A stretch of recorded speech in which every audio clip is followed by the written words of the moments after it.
সকল ক্ষমতার মালিক মহান রাব্বুল আলামিন এবং উত্তম বিচারক আল্লাহ রাব্বুল আলামিন মানুষের প্রতি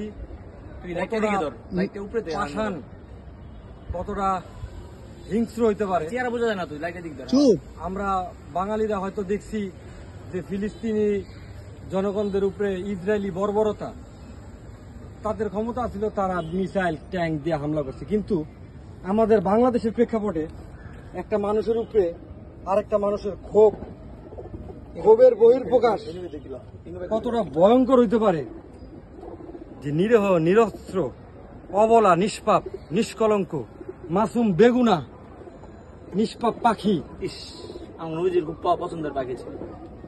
এই কবুতরগুলিরে যারা মারছে, আল্লাহ পাক আপনি তাকে মাফ করে দিয়েন না, তাকে এর উত্তম আপনি ফয়সালা করে দিয়েন এবং দুনিয়ার জমিনে আমরা জানি বাচ্চা থাকতে দেখতে পারি। এই যে 9টা কবুতর এনে হত্যা করা হয়েছে, 6টা এর আগের বার হয়েছে 6টা, আমরা প্রথম ভাবছিলাম যে মনে হয় বেজিতে করছে, কিন্তু আজকে আমরা পর্যালোচনা করে দেখলাম যে এটা একটা পরিকল্পিত হত্যাকাণ্ড এবং একজনের উপরে এই দিক হত্যাকাণ্ড হবে না। এইভাবে বেগুনা মাসুম নিষ্পাপ পাখিগুলির যে মারছে, আল্লাহ পাক তার বিচার করে দিন। আমিন আমিন। একটা বিসমিল্লাহ, 2টা গলাগুলি ছিঁড়া লাইছে, দেখছেন? আরে আমি গলা ছিঁড়া পাই ব্যাগে ঢুকাইবো কিছু আমরা যেন দেখে যাইতে পারি দুনিয়ায়।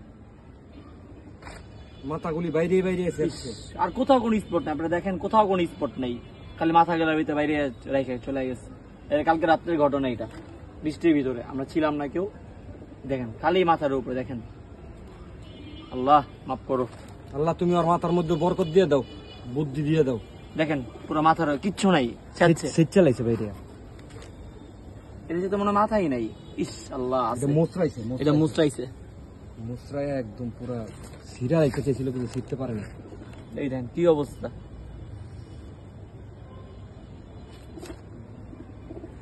এক ব্যাগ কি বিচার দিমু, এটার মাথা ছিঁড়া কি করবো? আল্লাহ তুমি তো সব তো দেখছোই, কি বিচার দিমু আল্লাহর কাছে? বিচার করে রগো। আমিন।